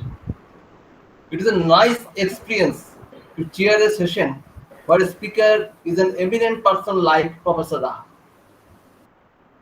I am sure all of us enjoy the lecture a lot. The lecture is itself informative and interesting too. Now the session is open for questions. Please. Sir, I would just, before this one, I would just like to thank all of, no, Mr. Devnath, I would like to say one more thing, that I now find that even after such a long lecture, 84 people still present. It has started with 104, but it is still 84. This is a unique thing. It is Ah, 93. 84 plus 93. 93. So I must say it is unique this because is due to you. This is due to your German no, lecture. no, Professor it is- Raha, it is Professor because Raha, yes, tell me. It- after your lecture, what is appearing to me, you are the treasure of knowledge No. on I'm just nature and particularly on Sundarban. no. I think I'm- we must get you for a day in our campus. No, Otherwise, Dr. Kaur. Dr. Yeah, Kaur, yeah. my opinion is that it has happened in a place of a university, SKB University. I am sure if it was organized in Calcutta, if it had started from 104, so at the end of 1.5 hours, it would have come down to 4 only. I am absolutely sure because people in Calcutta are more smart and they know less about everything. But the people in the places, I have a great respect for them. The students, I have great respect for them. And I'm sure that Dr. Kaur, by virtue of his efficient management of the university, has been able to really motivate his faculty and the students to participate in such a lecture and at least not desert us. So credit goes to you only, Dr. Kaur. no, And, the days- and Professor Shivaji and Professor Subrata Raha and the deans and the other registrars and others. So credit goes to you because you are the day is really meaningful to us. Your lecture, it means it makes the day more meaningful to us. Thank you, Professor Raha. I'm Sir, honored. I'm honored, but would Mr. Devnath, yes, Devnath, please. বলছি sir আপনার Yes, sir, myself, Dr. Monojit Devnath from Pashkura Bonomali College, Department of Botany. As faculty, I am working. Sir, I have very particular one query or rather a question. Because once and now also you are in a seat or played a role of policy maker. So my particular question is that when in 2016-17, I venture for solo venture for sample collection for my postdoctoral research from Sundarban to the Sandarpur area, and I visited the Lataguri forest. There was no flyover, but in 2021, in this year, January, when I visited, I saw beside the Hello. Lataguri. Hello, sir. I could not get you. Repeat, please. Please repeat. Yes, sir. কথা বলি না Yes. হ্যাঁ বলুন বাংলায় বলুন না হ্যাঁ যে তোমার সেখানে যে আপনার করা হচ্ছে Hello, sir. Professor Devnath, Can I have we a can second? listen. We can listen. Can I add? Later. Professor Shubhrato, Raha, Shubhrato, can I Professor add? Raha, Yes, Yes, sir. if you just send me mail, I can just reply on my mail. So that's absolutely no problem. Okay, sir. Okay. You can get it. Okay. You can get it from Yes. Dr. Subrata Raha. Yeah? Yes, Thank you, sir. and Dr. Can I add Shubhrato? Jana, Yes, madam, please, আমি কিছু add করব আর কি অবশ্যই। আচ্ছা, professor madam, রাহা আপনার- আর doctor রাহা শোনা যাচ্ছে Madam, আপনাকে একটু কাইন্ডলি আপনি আপনার পরিচয়টা দিন। আমি সন্ধ্যা ভাদুরী আমি ন্যাশনাল অ্যাটলাসে ছিলাম এখন আমি retired person I am working as an secretary বা centre for ground water studies আমি মানে ডক্টর রাহা হচ্ছেন আমার খুবই পরিচিত এবং আমি ওনার সম্বন্ধে একটা জিনিসই বলতে চাই যে ওনার মতো এত ওয়াইডলি নলেজ ফরেস্ট অফিসার মানে খুবই কম হয় এবং ওনাকে পুরোপুরি জানতে হলে আমি একটু রিকোয়েস্ট করব দ্য পাথ লিস্ট ট্রাভেল বলে উনি একটা বই লিখেছেন এই ফরেস্টের ডায়েরি এটা হয়তো সবার একটু পড়া উচিত আর সুব্রত আমি তোমাকে রিকোয়েস্ট করবো ভাই এই বইটা যদি তোমরা তোমাদের স্টুডেন্ট লাইব্রেরিতে রাখো বা পড়াও মানে ওরা জানতে পারবে what is the actual what is happening in the forest life of a forester. আর এই থেকে অনেক কিছু জানা যায়, অনেক কিছু বোঝা যায়। আমি তো ওনার বইটা খুব ভালোভাবে পড়ছি, আর আমি দেখছি যে অনেক কিছু আমি জানতে পারলাম। যদিও আমারও ফ্যামিলিতে একজন ফরেস্টে ছিলেন, আমার জামাইবাবু, আমি তার কাছে অনেক কিছু জেনেছি, কিন্তু আজকে এই বইটা হাতে পেয়ে আমি এত মানে এত ভিভিডলি জানতে পারছি প্রত্যেকটা step, nook and corner of the forest administration and also the forest life of a forester. তো আমি মিস্টার রাহাকে বলবো, ডক্টর রাহাকে, আমার খুব ভালো লেগেছে ওনার আজকে বক্তব্যটা শুনে, খুব ভালো লাগলো। and থ্যাংক ইউ প্রফেসর রাহা।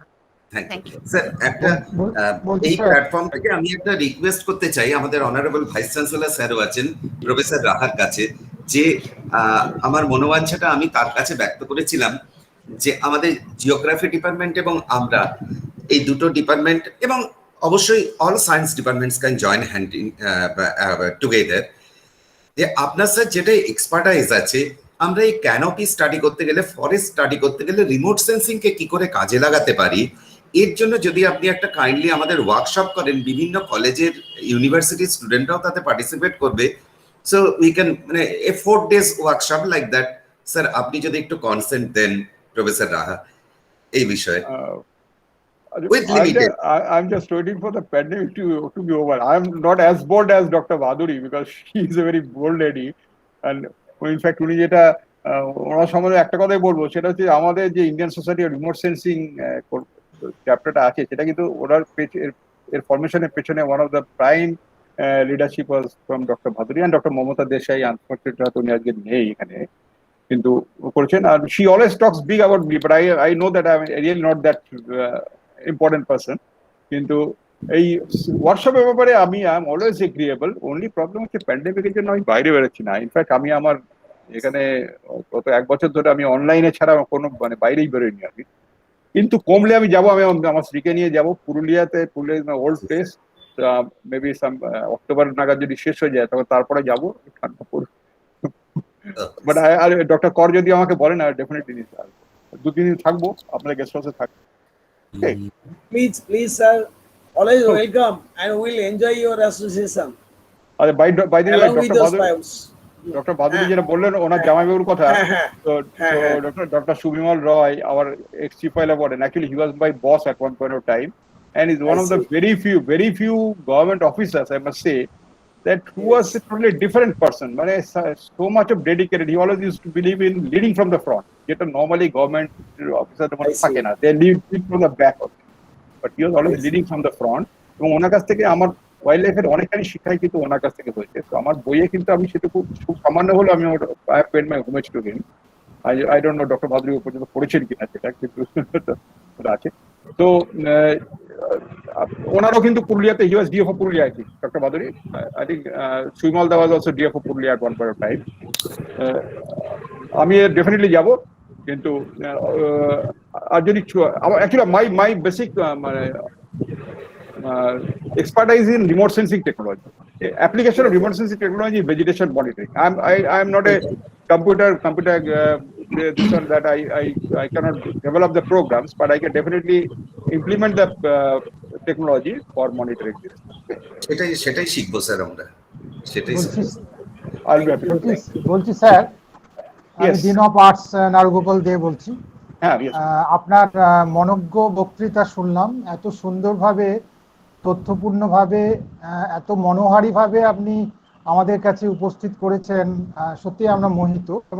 আমরা অনেকটা যেটা জানতাম না সেটা আমরা জানতে পারলাম, মানে পাঠকের তরফ থেকে আমি বলছি। আমি সাহিত্যের ছাত্র হিসেবে এবং অধ্যাপক হিসেবে মনে হয়েছে এই জায়গায় সাহিত্য সম্রাট বঙ্কিমচন্দ্র চট্টোপাধ্যায় তার কপালকুণ্ডলা উপন্যাসে রসুলপুর থেকে যে নেগুয়া অঞ্চলটা, যেখানে তিনি ডেপুটি ম্যাজিস্ট্রেট হিসেবে কাজ করেছেন, সেই পিরিয়ডটা হচ্ছে 1860 থেকে 1864। এই পিরিয়ডটায় উনি নেগুয়াতে থাকতেন, কাঁথি মহকুমার অন্তর্গত নেগুয়ায় ডেপুটি ম্যাজিস্ট্রেট হিসেবে ছিলেন। এবং তার এই কপালকুণ্ডলার প্রেক্ষাপটে রয়েছে মানে এই সমুদ্র তীরবর্তী যে অঞ্চল, সেখানে সেইখানটায় তিনি বলছেন যে সমুদ্রের একদম মানে তীর ঘেঁষে দীর্ঘ বালিয়াড়ি, এবং বালিয়াড়ির এন্ডে একটা বিশাল একটা মানে বালিয়াড়ি, মানে যেটাকে বলা হচ্ছে একটা পর্বতের মতো আর কি, পাহাড়ের মতো বালিয়াড়ি, এবং তারপরে ফরেস্ট রয়েছে। এই যে নেচার, এই যে প্রকৃতি, যেটা 1862 মানে উনি 65-তে লিখেছেন, শেয়ার করছেন উনি 1860 থেকে 64, 1860 থেকে 60-এর ফেব্রুয়ারি থেকে অক্টোবর পর্যন্ত কাঁথিতে ছিলেন, মানে নেগুয়াতে ছিলেন, এবং তার যে অভিজ্ঞতা, সেই অভিজ্ঞতা কপালকুণ্ডলায় বর্ণনা করেছেন, এবং সেই বর্ণনা আমার মনে হয় যে বাস্তবসম্মত বর্ণনা। সেই বর্ণনাতে বোঝা যাচ্ছে যে সেই সময়ে ইকোসিস্টেমটা ঠিকঠাক ছিল, বালিয়াড়ি ছিল, পর্বতে মানে ঢেউগুলোকে আটকাতো, এবং তারপরে যে বিস্তীর্ণ ফরেস্ট, ফলে গ্রামের কোনো ক্ষতি হয়নি। কিন্তু এখন দেখা যাচ্ছে ঠিক উল্টো, মানুষের কি বলবো, ওটা উন্নয়নের ফলে বা জীবনযাত্রার ক্রমবর্ধমানের ফলে আর কি, যে ওই ফরেস্টও চলে গেছে, বালিয়াড়ি নষ্ট হয়ে গেছে, এবং সি বিচটাই পুরোপুরি উধাও হয়ে গেছে। এই কারণেই যখন বড় বড় ঢেউ আসছে, সাইক্লোন আসছে, সেটা প্রোটেক্ট করতে পারছে না, সেটা পুরো দীঘা প্লাবিত হয়ে যাচ্ছে, মানে পুরো সি কোস্ট এরিয়াটা প্লাবিত হয়ে যাচ্ছে। আমার মনে হচ্ছে যে একটা বিবর্তন হয়ে গেছে, মানে আরবানাইজেশনের ফলে আর কি, এটা খুব ক্ষতি হয়েছে, এবং তার জন্য আমরা নিজেরাই দায়ী, মানে পাবলিক দায়ী, এবং অবশ্যই যারা মানে প্রশাসনের মধ্যে আছে তারা হয়তো এটা ঠিকঠাকভাবে সেই সময় রক্ষণাবেক্ষণ করেনি বলেই এই সি কোস্টটাও চলে গেছে, মানে বালিয়াড়িও চলে গেছে, এবং ফরেস্টও চলে গেছে বলেই মনে হয়। তো আমার মনে হয় আপনি ঠিকই বলেছেন, কিন্তু আমার একটা সেন্টেন্স বলবো, সেটা হচ্ছে যে natural change is also part of change. মানে অনেক সময় কি নেচার, আমাদের যেটা এই যে কোস্টাল রিজিয়নটা আছে, স্টার্টিং ফ্রম ইউর সে সুন্দরবনের রাদার রূপনারায়ণের মুখ থেকে দীঘা হয়ে পুরীর দিকে যেটা গেছে, এটা কিন্তু this a very very vulnerable, মানে this a very very unstable coast, এবং এই কোস্টে কিন্তু পুরী কাছে গেলে স্টেবিলিটি আছে, কিন্তু এই পোর্শনটা খুব আনস্টেবল। সুতরাং বালি, যেটা আপনি বলছেন বঙ্কিম চ্যাটার্জির সময় ফরেস্ট, সেই ম্যানগ্রোভ ফরেস্টে কিন্তু খেজুরি, আমি এককালে আমি ডিএফও ছিলাম, আমি জানি ওখানে খেজুরিতে এককালে ম্যানগ্রোভ ফরেস্ট ছিল, কিন্তু এখন নেই। খেজুরিতে ভারতের প্রথম পোস্ট অফিস এস্টাবলিশ করা ছিল, ফার্স্ট পোস্ট অফিস, সেই বিল্ডিংটা এখনো আছে, কিন্তু সেটা নেচারে চলে গেছে। সেখানে কিন্তু মানুষ কোনো ক্ষতি করে, মানুষ ক্ষতি করছে যে দীঘা থেকে আজকে যদি আপনি একটা কোস্ট দিয়ে মন্দারমণি কোস্ট পরে হোটেল বানিয়েছে Rose Valley on the coast itself, তো জলের ধাক্কা তো পড়বেই, এইগুলোই ম্যানমেড। এনিওয়ে, তো প্রফেসর সুব্রত রাহা, ইয়েস, আর doctor Kar. Thank you sir. আচ্ছা, আমার একটা কোশ্চেন আছে। আমি কেমিস্ট্রি ডিপার্টমেন্ট থেকে, আমি এসকেবিউর কেমিস্ট্রি ডিপার্টমেন্ট থেকে অনুপ প্রামাণিক বলছি। হ্যাঁ, তো বলছি, মানুষও তো প্রকৃতির একটা অঙ্গ। হ্যাঁ, এখন এই মানুষের দ্বারা, মানুষ তো এসছে পৃথিবীতে অল্প দিন, পৃথিবীর বয়সের তুলনায় মানুষের যে এখানে বসবাস খুবই কম। হ্যাঁ, এই ম্যানমেড, মানে আমি বলছি মানুষের ডাইরেক্ট ইম্প্যাক্ট এই প্রকৃতির চেঞ্জে, সেটা কি মানে ওয়েল ডকুমেন্টেড? আমার জানা নেই, কিন্তু আমি একটু জানতে চাইছি।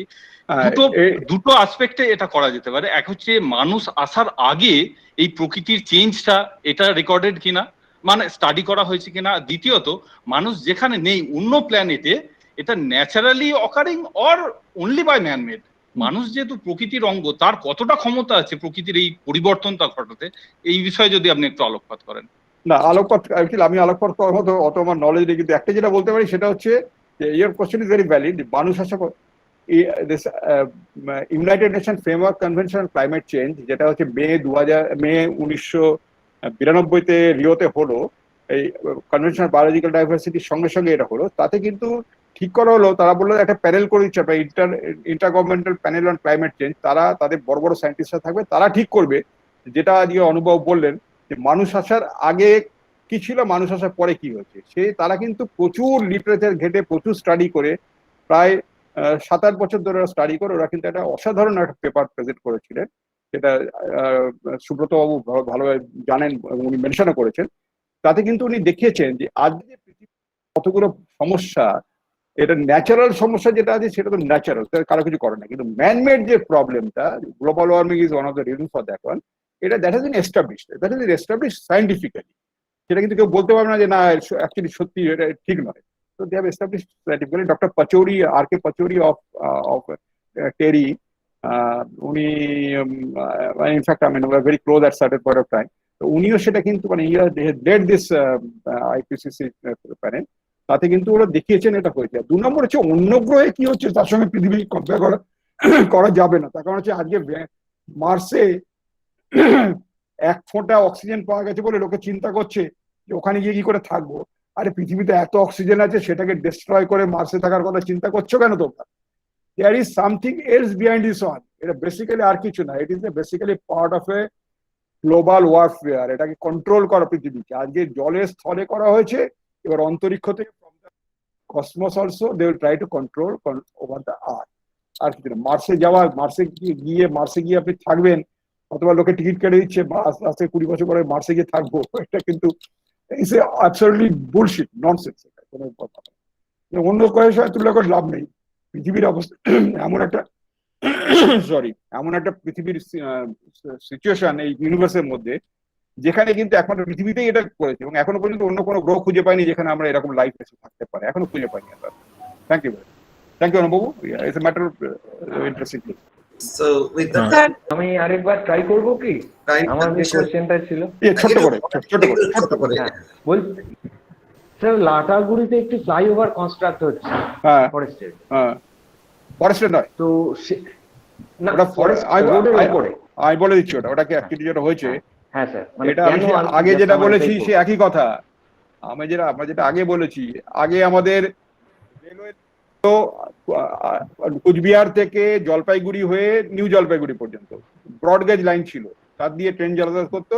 আর মিটার গেজ লাইন ছিল ফুটহিলস দিয়ে যেটা এলআরপি ল্যাটারাল রুট প্রজেক্ট বলি, সেটা হচ্ছে চায়না ওয়ারের পরে তৈরি হলো, একদম পাহাড়ের উপর দিয়ে। তার 4টে national park sanctuary, most important national park স্যাংচুরির মধ্যে দিয়ে সেই হাইওয়েটাকে, মিটার গেজ লাইনটাকে বসানো হয়েছিল। তাতে সারাদিনে 2টো মাত্র ট্রেন চলতো, সকালে 1 জোড়া, বিকেলে 1 জোড়া।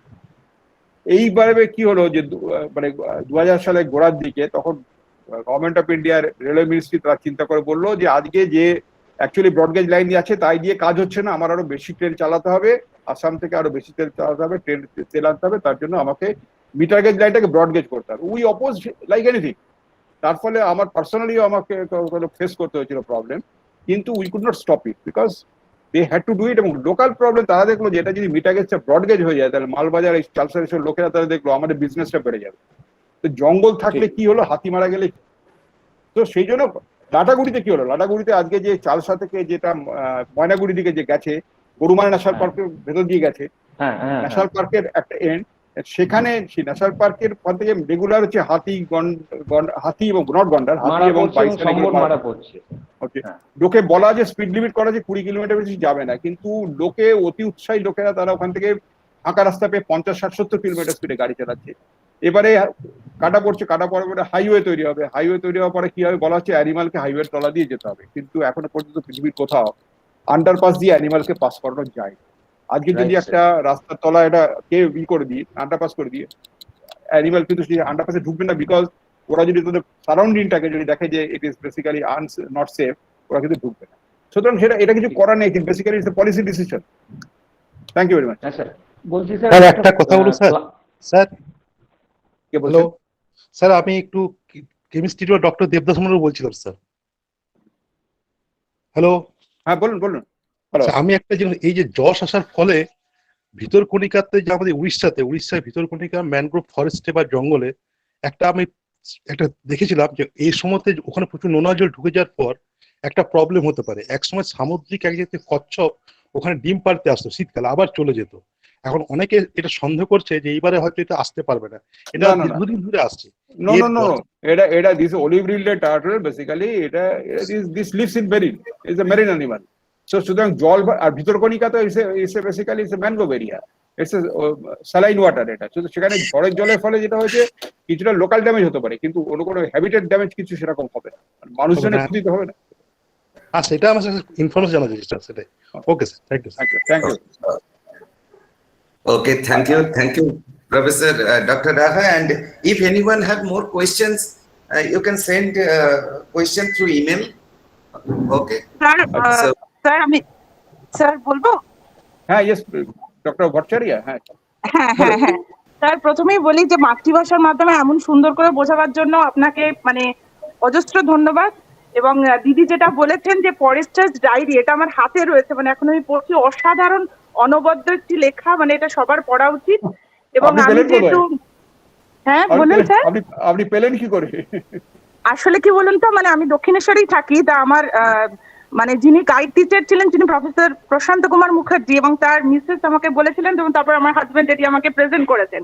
এবং স্বভাবতই মানে আজকে আপনাকে এই এতে প্ল্যাটফর্মে পেয়ে আমি মানে এসকেবিউ সমস্ত যারা কর্মাধ্যক্ষ তাদের আমার আন্তরিক শুভেচ্ছা জ্ঞাপন করছি। মানে আমার প্রচন্ড ভালো লাগলো আর কি এটা মানে আপনাকে পেয়ে।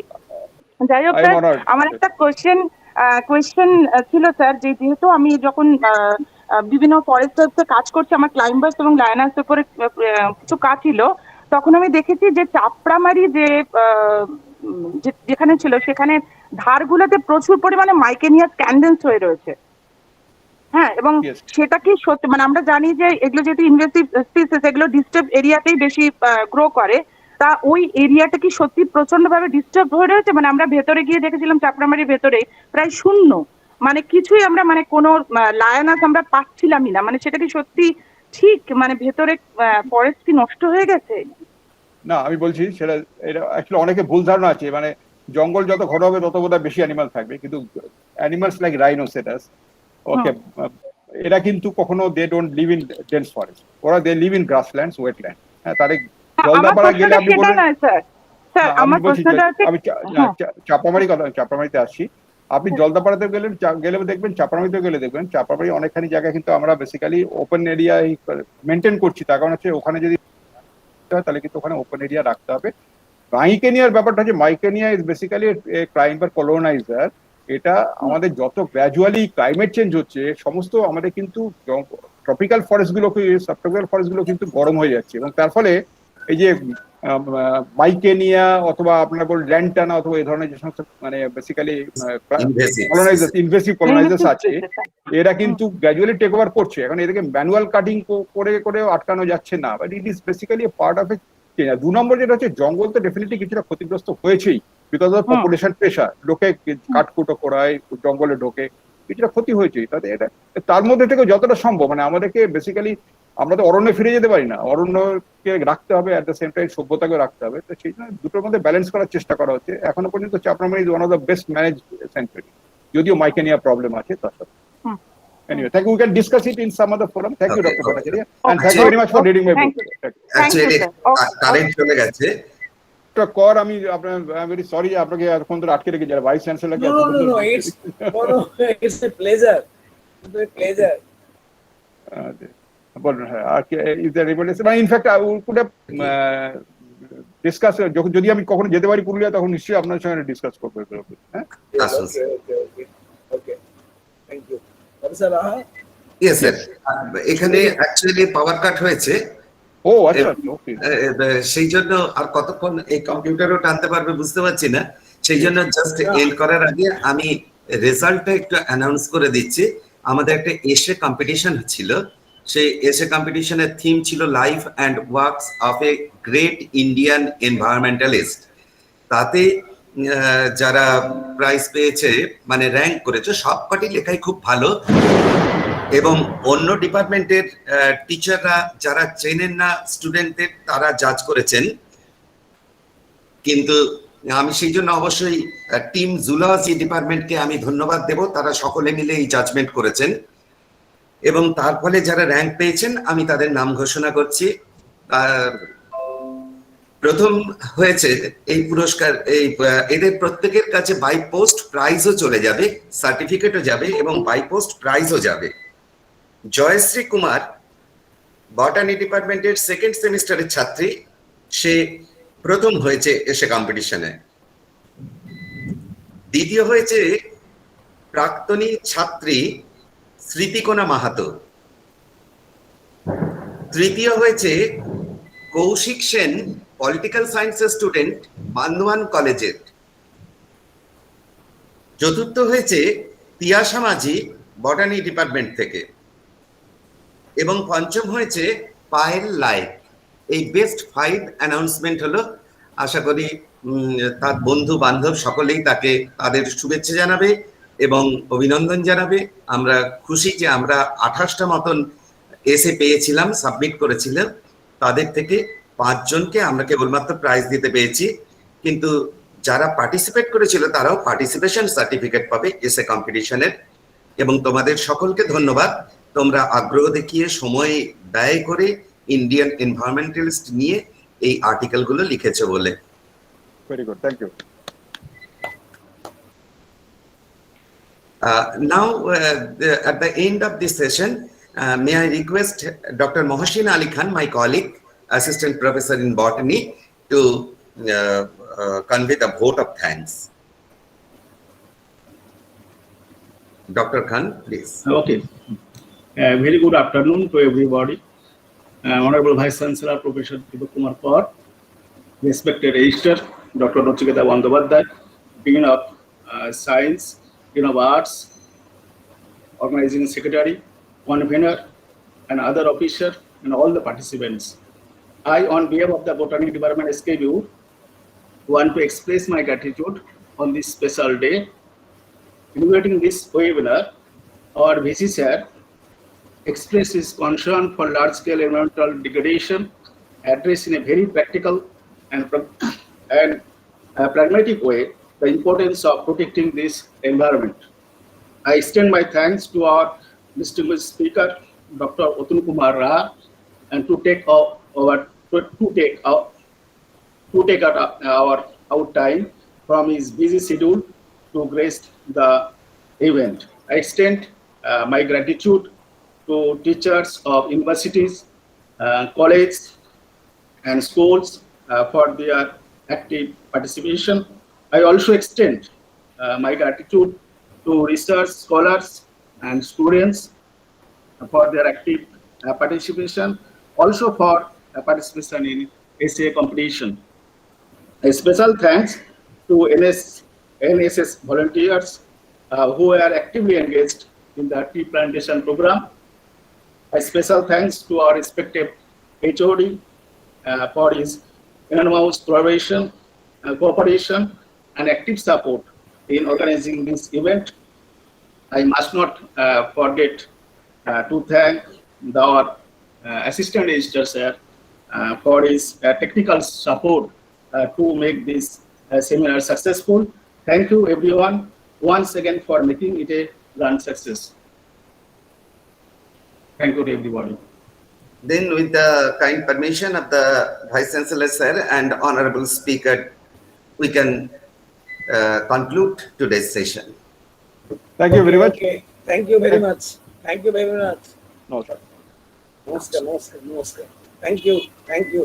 Yes, we will again meet someday. Okay. Thank you. Okay. See you. Thank you.